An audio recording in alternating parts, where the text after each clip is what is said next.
I've got Hunter and Mariana from the Milborne Group, the CEO and COO, who are in charge of Milborne Group, which is the largest pre-construction company that represents the top builders such as Mattamy, Great Guelph Homes, Marlin Springs, tons of other builders throughout the GTA. In fact, they have 45 years of experience. They've done $47 billion in sales. So we don't have no average people up here. We've got the top dogs in front of us today. So give it up for Mariana and Hunter. It's absolutely an honor to have you here. Truly very much appreciated. Thank you for coming to our event. Thank you for having us. And next, we've got the Vice President of Property Investment Brokers, Bobby Luthra. Our history goes back to our Florida days, almost 13, 14 years ago. Bobby has transacted with his company over $1 billion in sales transactions in their history, and they own over 5,000 acres of land in Orlando, Florida. They are the top land developers in Florida, and today I am honored that you have flown all the way down just for our event. And this is so greatly appreciated by me, our clients, our team, everyone here. So we're very excited to hear about all the tips and all the things you're going to tell us today. Thank you, Bobby. Looking forward to it. All right, so are you guys ready to start?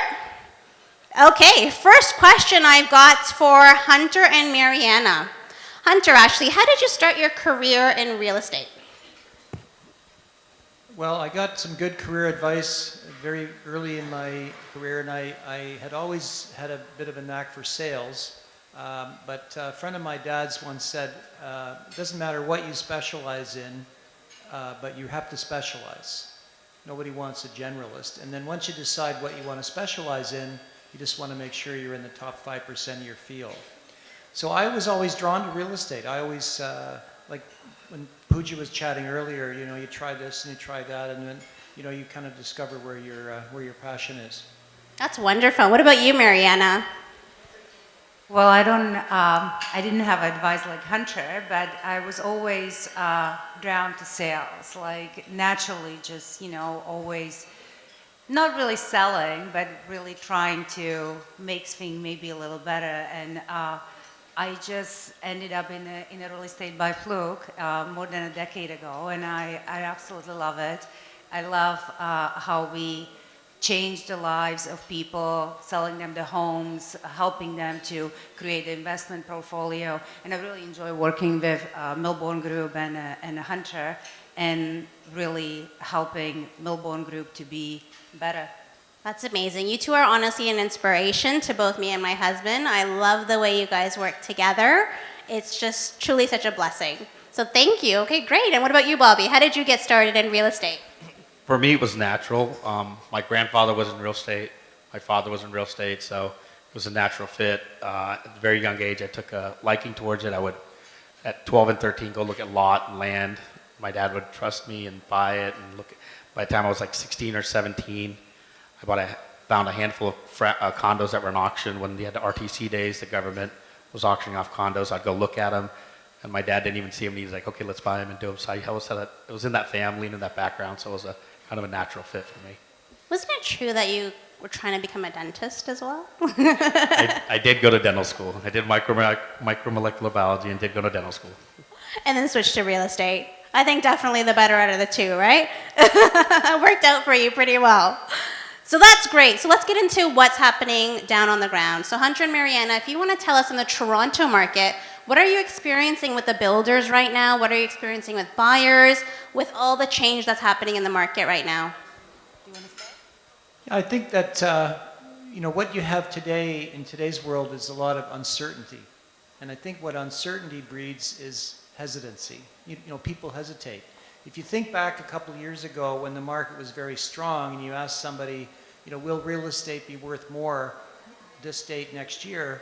There would be an overwhelming consensus of yes. You know, will interest rates be the same? So there was a stability. So I think what happens right now is you've got uncertainty and instability, and that makes some people hesitate.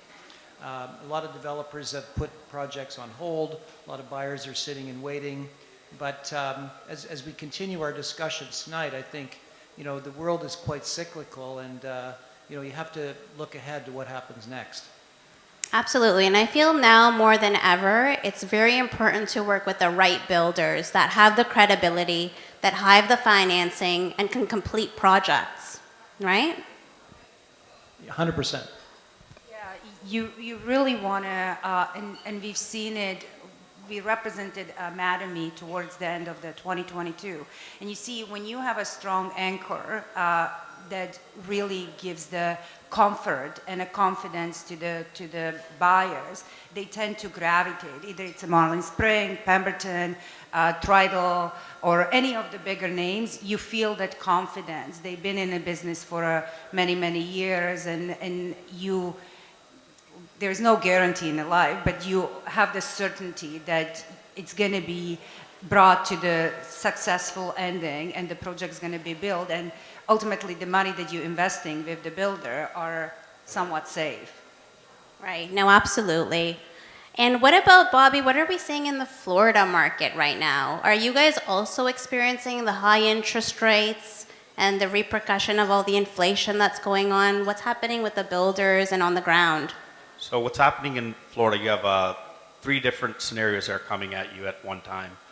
One is that you've seen construction costs gone through the roof with labor costs and construction costs and supply chain issues that have created different differentials in prices, and there's builders working on no margins at this point or having to be upside down in deals.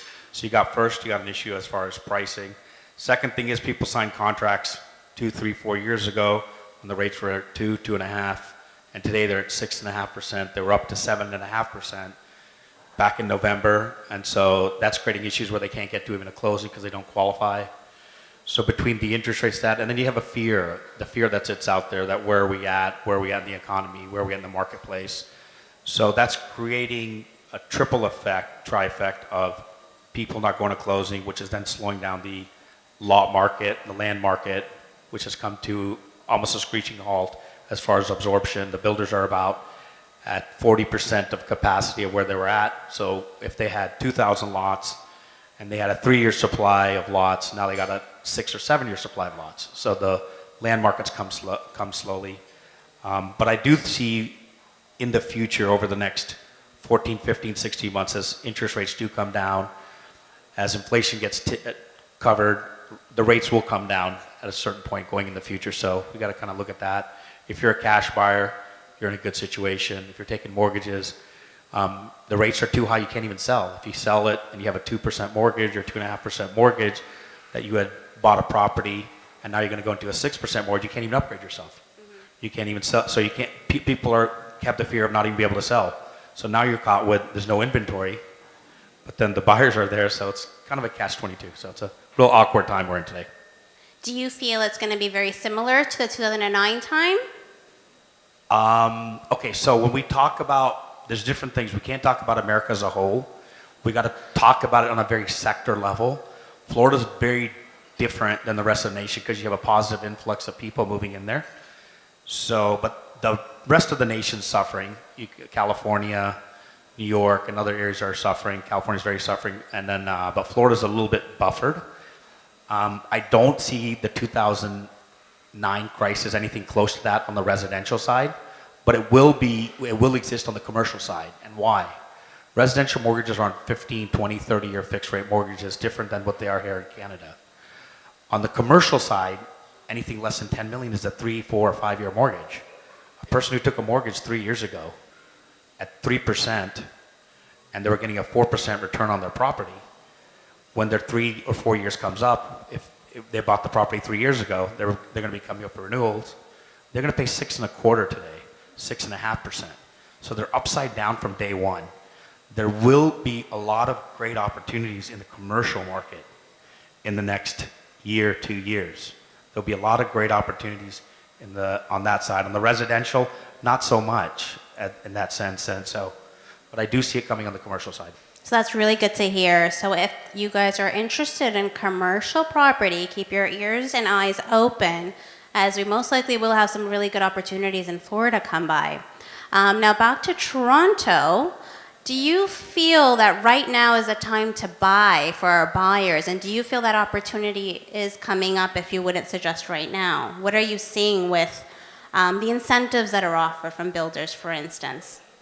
I think that there is, as Ante said, we're going through the cycle where there is a little nervousness, but the machine has to keep going. For a lot of builders, they have the trades, they have the people that they rely on them, and there is a financial aspect to these projects where they have to keep going. So there is a different motivation for different vendors, but definitely there are strong incentives. There are strong incentives for buyers, for agents to really get into the market. And as you were, as I was watching your video, maybe 5 years from now, we all going to be thinking we all should have, could have, would have, and we all going to be in that position that we should have just act on it and just buy. Well, talking about that video, I couldn't believe it myself that guy in the video bought a condo downtown for $750 a square foot, and I was telling him that's expensive. Right? Yeah. Imagine buying that today. It would be a steal of a deal because average prices right now in downtown Toronto are only $1,500 to $1,600 a square foot. So like we know, real estate, if you look at the transaction and if you look over history, over 10, 20 years in the long term, it always goes up. So it's one of your best wealth creation strategies.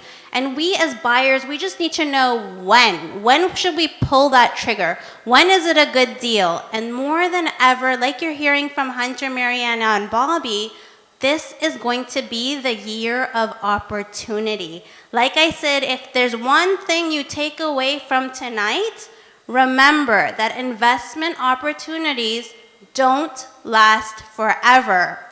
So going back to Toronto, do we still have a supply issue? And is that maybe reason why we'll get out of this faster than Florida, possibly? Well, the supply issue is really, I think, the number one issue. Bobby also mentioned the supply chain issues and the cost of labor. But I think that most everyone's aware, the province came out with a big study about a year ago and said that the province needs 1.5 million new homes over the next 10 years to satisfy the demand. 150,000 homes per year for Ontario. And first thing I did was go and check, well, what's the last 10 years of supply been average? And it's about 70,000 homes per year. So it's one thing to say, well, we want to double that production.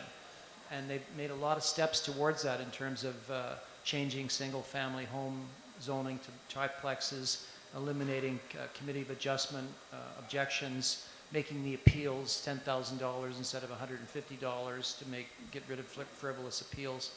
But I think that the supply is the main issue, and the federal government is a little bit misguided right now with their no foreign buyers rule for the next 2 years. I mean, how would we feel if all of a sudden America came out with the same kind of a law? I don't think there's a chance that would happen, right? We're a capitalistic country. I don't think so.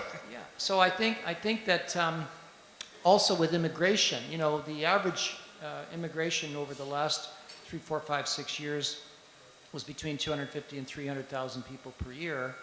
But we were just chatting earlier today actually, and the numbers today are quite different.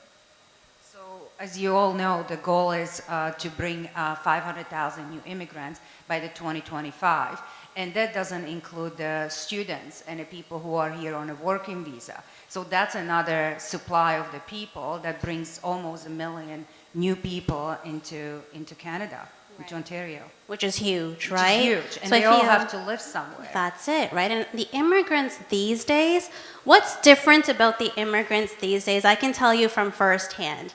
My dad, when he immigrated, and he can probably tell you this from firsthand, in the 70s to Canada, that time they didn't allow you to come here with a lot of money. He literally came here with $20 in his pocket, had to support his family and figure it out. Today, the immigrants that are coming into this country are coming with money and tons of money. I'm talking $500,000 to $1 million. I have clients that are with us, have bought already 10 condos from us in 1 year that are foreign buyers because they don't want to keep their money in their country. So the immigrants are different. They come with money. The first thing they want to buy is property. The first thing they want to buy is a home for themselves, and they can afford it. This is why inventory in Canada will be eaten up very quickly. And hear this when I say this, because in 2009, when I were doing the seminars with property investment brokers for Florida properties, I kept saying, okay, Florida is so cheap right now. This is the opportunity, and it was. The dollar was at par. It was the best time to buy. But what boggled my mind was, why did Canada not experience the same recession? I had learned it in all my textbooks. I had learned it in my MBA. Real estate has a 10-year cycle. But hey, why didn't Canada experience that? We had a small little dip, but then we went straight back up. Me and my parents, we were planning to buy a house. We're like, oh, don't worry, Dad, wait. You know, the prices are going to come down. They're going to come down. And they never did. In 2012, 2013, they just kept going up and up and up until where we're at today. So what makes it different? Why am I telling you this? Because I realized the key difference was immigration. Canada has immigration like no other country in this world. We have so many people that want to come live here for security, for just the lifestyle. They are coming into this country, and again, with money. So they want to be here and buy something. And that is why the inventory doesn't stay as long as it does in other countries. So remember that. Immigration is a key difference of why I believe, and you can tell me if I'm wrong, that we will get out of this downturn quicker than anyone else worldwide. What do you feel about that? Do you feel the same thing? No, I couldn't agree more. And what doesn't really help is the media. You come across the taglines like there is no movement in a real estate, nobody is buying. I can tell you personally, we run multiple sales offices every single week. From the January 3rd, we reopened, we had sales. Not sales as we used to have in a 2020 and a 2021, but we still have the sales. So there are buyers out there. There is many special incentives if you want to, focus on a certain pocket or really just look for something.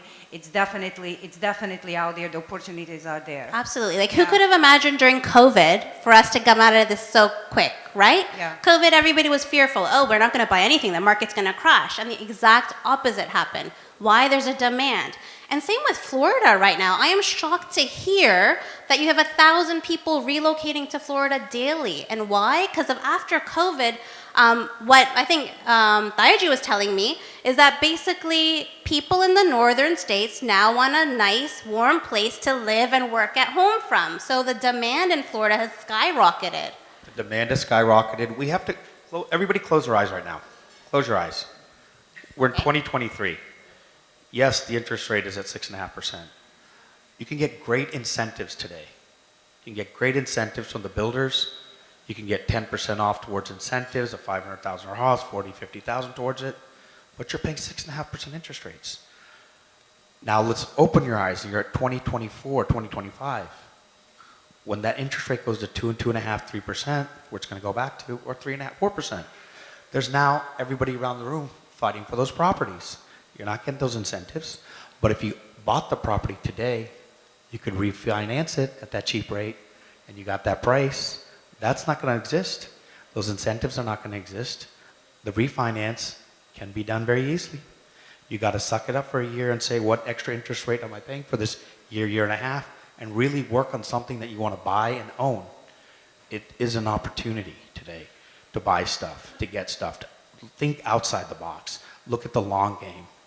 If you're looking to sell after a year or 2 years or 3 years, you'll get the incentives of the builders today that you definitely will not get a year and a half, 2 years from now when the rates come down.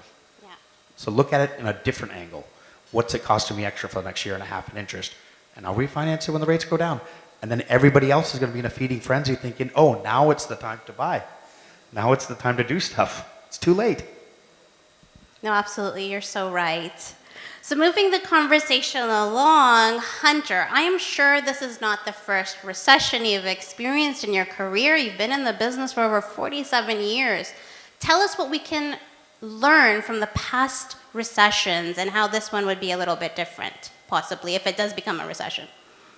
Well, I think human nature is there's a lot of inertia in the world. People like to not change too much and keep doing what they're doing. So when times are good, it's hard to believe or imagine that it's going to be different.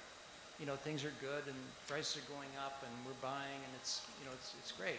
And when things aren't, like today, where it's a little more uncertain, there's a little hesitation, you're almost, whatever is happening in the present feels like it's going to be permanent. But, this is recession downturn number 8 for me. And the one common denominator, some of them are longer, some of them are shorter, some of them are less severe, some of them are more severe. But what always happens, in a market like Canada, or even in Florida, is that you always come back stronger.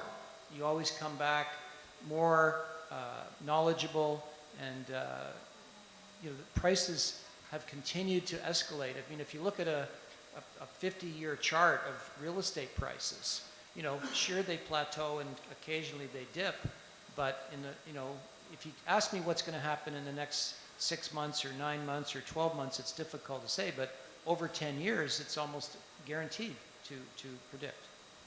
Absolutely, I completely agree with that. And what about yourself, Bobby? You've been through multiple recessions as well, Correct. right? We moved to, we actually were originally from Toronto. We left 45 years ago in 1977. My father moved to Florida to buy land and properties, commercial properties, and then we saw the recession in 89, RTC Savings and Loans. We saw in 2008, and these are all opportunity times. These are the times to go fully in.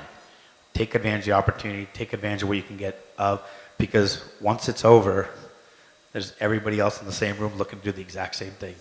Always go against the grain. We personally started about 2 years ago liquidating about 50% of our portfolio because we knew this day was coming. We were sitting in a very heavy cash position, which is what a lot of people do, but now the opportunities are slowly trickling through. Those opportunities will not show up in 2025, 2026 on the residential side. On the commercial side, they will. They're coming. And the time will be in 2024, 2025 on the commercial side to see opportunities that will exist. Absolutely. And you know what? Secretly, I've been waiting for the next recession. We have been marketing, I got into my career in 2009 during one of the worst recessions that we've seen. And I didn't have enough money. Me and my husband had just gotten married at the time. We didn't have money to buy all these properties and investments. But now looking back, I was like, oh, you know what? If that time comes again, I'm going to buy whatever I can. And now I can say it's finally kind of coming along. So if you guys are interested, everyone's got different price ranges you want to work with. If you want to start with pre-construction, it's amazing. If you want to start with commercial property, we'll be doing group syndicates that I'll talk about later. But get in the game. This is the year to make the move. And I couldn't say it anymore. I know I keep saying it, but this really is the year of opportunity. So at this point, I'm going to ask you guys a personal question. What are you guys investing in personally this year that maybe we can get some tips on? Well, no, that's a very fair question because that's, you don't want to do what I say, not what I do, right? So, we didn't buy too much in 20 or 21, but in the last 6 months, we bought some condos, because echoing what Bobby said, it's not like you have to close in 30, 60, or 90 days. Most of those deliveries are 3 or 4 years out. So nobody has a complete crystal ball, but if you look ahead and whether that interest rate is 3 or 3.5 or 4, it's going to be less than it is today, not as low as it was last year. But I think by buying something pre-construction in the next 1, 2, or 3 quarters during this year, 2023, will be a great opportunity because availability is more plentiful. There's less pressure with buyers. There's a little bit more time to decide. There's more incentives. So there's a lot of advantages. It's a buyer's market, not a seller's market. Absolutely. And is that it? Or is there other investments you're doing outside of real estate maybe? You know what, we really like real estate, and we like to do what we know. We have some land positions, because I think during a time like this when you're not as busy, if you buy something that's unentitled, and get it entitled, that's a good opportunity, so. Excellent. And what about you, Bobby? We've been focusing on buying land because the market is completely stopped or in reverse. So you're finding sellers that are a lot more flexible, where they're giving you time to close, they're giving you time for entitlements to take it through the process. And so we've been focusing on that. Typically like to buy stuff and go against the grain. So that's kind of like how we like to do business. And we've been buying stuff that we want to keep, whether it's oceanfront, lakefront stuff, things that we always wanted to have and keep, and taking advantage of that right now. Things that'll have long-term value, basically, right? Like you're buying any real estate, the most important thing, location, location, location. So maybe 3-4 years ago, you didn't have access to those properties to buy because the market was so hot. But now those properties are actually available for sale. They might not have dropped so much in price because we're not really seeing that right now, but now you have that opportunity to buy, right? So take that opportunity. Even us personally, we're buying condos as well right now because I love condos. Reason why, they're one of the quickest ways to invest if you don't have a lot of money. You're only putting 10% down 1 year, maybe the builder asks for another 5% the other year, and then you got 3-4 years to wait and do absolutely nothing. And by then, the property's appreciated and you can go from there, either sell your property, rent it, whatever, and we can all help you out with that. But the other thing that we're looking to do this year is buy commercial property. This has been a dream of mine, Bobby, if you remember. When I was 26 years old, I came to him. Bobby's like, what do you want to do, Puja, in real estate? Like, what is your goal? I said, Bobby, you know what? I envision myself creating these huge group syndicates and having plazas and hotels and just managing everything for my clients. And he's like, okay, how many clients do you have? My parents. That's about all that I had at that time. So he's like, okay, you got to get working on your clients. And today, this is why we're here. We've got all of you. We have our other KAPS Realty Group clients that finally trust us, believe in us to bring you the best opportunities.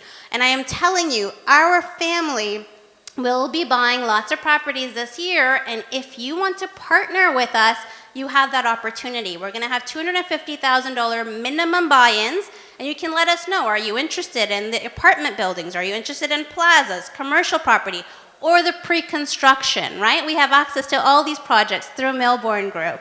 So it's a great, great time to get into the market. I know we're all talking about real estate. There could be other things to invest in, but we all kind of love real estate. And I feel real estate is one of the most stablest investments. You're owning the brick and mortar. You've got something to touch and feel. So it's a great investment, but I recently did a course on teaching financial literacy to over 500 women that my good friend Katrina introduced me to Seneca College, and there I taught them all to build something called a wealth bucket strategy. It's my strategy of going from thousands of dollars to millions of dollars and hopefully billions of dollars in a few years. Do you want to hear about that strategy? All right, so it's called saving and then investing and knowing what you're going to invest in. So say you make X amount of dollars, you save X amount of dollars. Now the next step is, and something that we don't really get taught in school, is where do you put that money of your investments? What you should do is what is important to you and what you believe in, make buckets. Make a real estate bucket, make an alternative investment bucket, make a giving back bucket, make a dreams bucket, one of my favorites.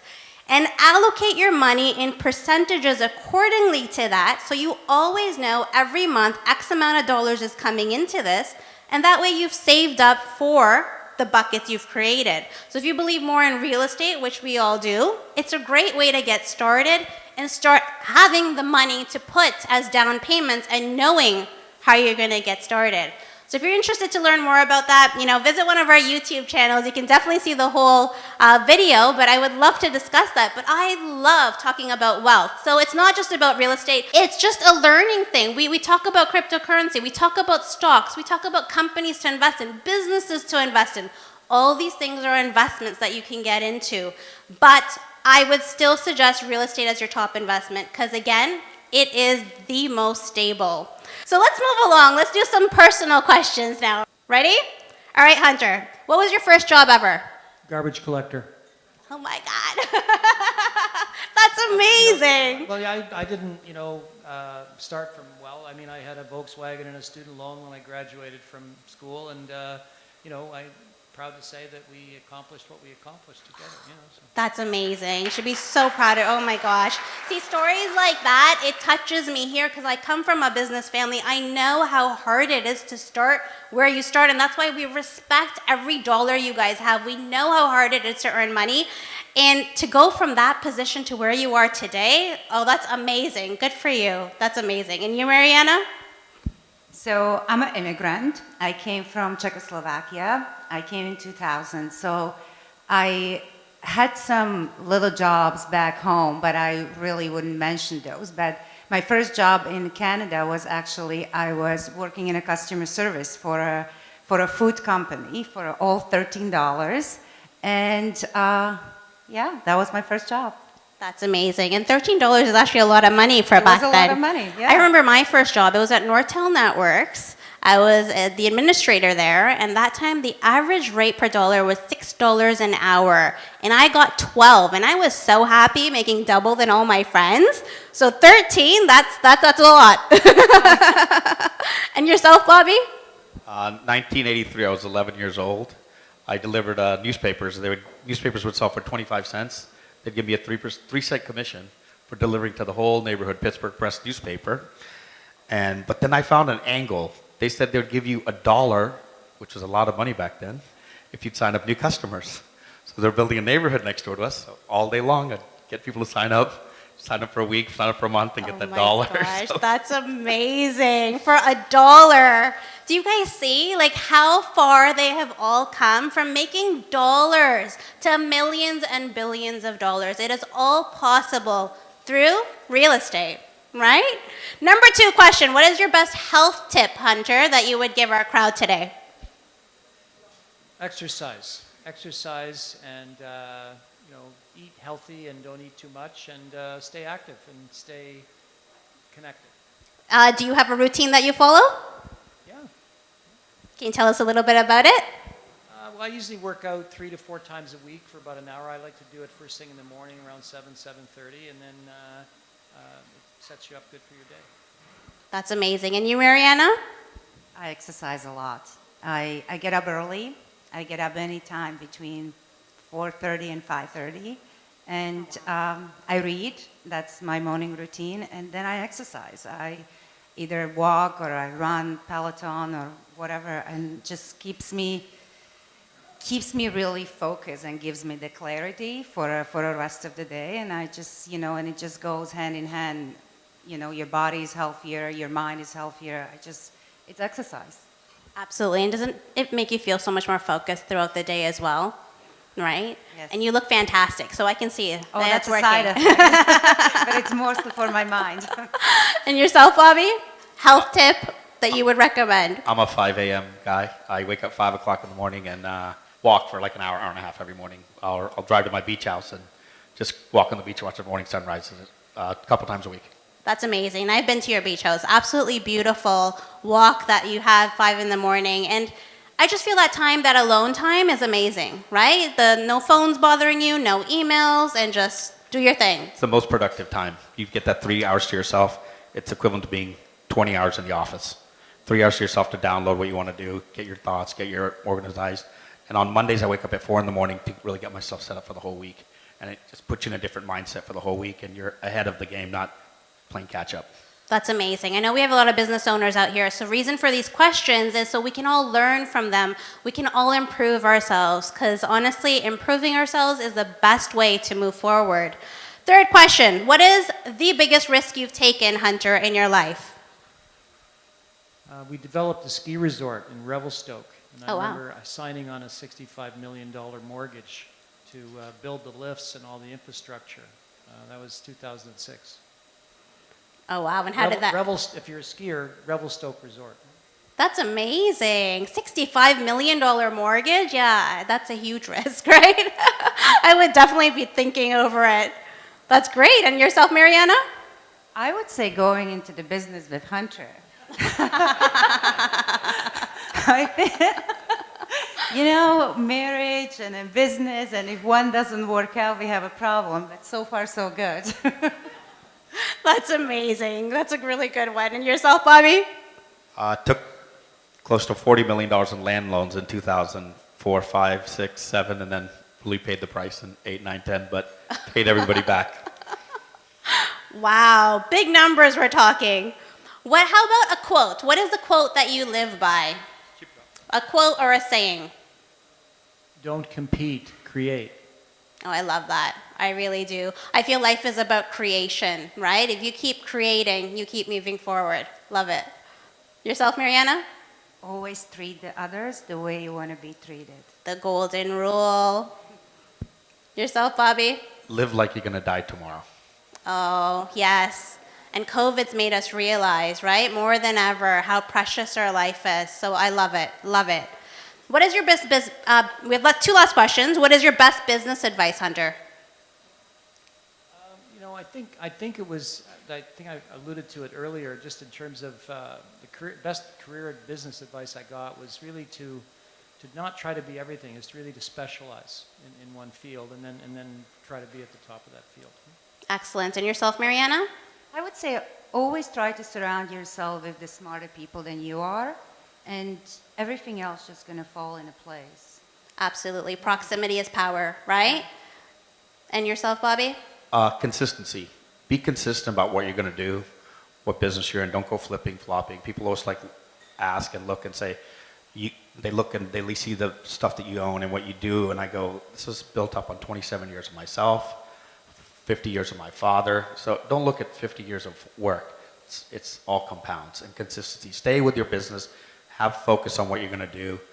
Stick to the process. And if you have to pivot because of changes, pivot. But consistency. Love it. No, I completely agree with that. Last question. What is the best piece of life advice you have for the next generation?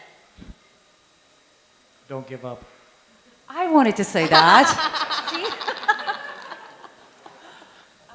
But I think that the corollary of consistency is determination too. It's just it's the old Yogi Berra saying, it's not over till it's over, right? You Yeah. really have to keep at it. Yeah, no, absolutely. Don't get discouraged. Like every failure, it's there for a reason, and it's a stepping stone somewhere else, and it's a learning experience, and we're supposed to learn from every single experience that we have in our life. Yeah, absolutely. And yourself, Bobby? It's one that my dad would always say to me, and he would always say to me, he said, there'll always be an opportunity. If you think there's no opportunity today, there'll be an opportunity for you, there'll be an opportunity for your kids and your grandkids. There's always an opportunity. Remember that. I love that. And that's actually the perfect way to end this interview. Remember, from today, what do we have to remember? That there's always an opportunity, right? So, well, I want to give a big, big thank you to all of our guest speakers. Thank you so much. You have given us the insight to not only your careers, but your life advice, all the advice that you've given will really treat true to heart. And now I hope everyone has a little bit more tips on the whole wealth and real estate aspect, and see how 2023 we really can make it our best year and learn from these experts. Thank you once again, and we have a small token of appreciation for each of you.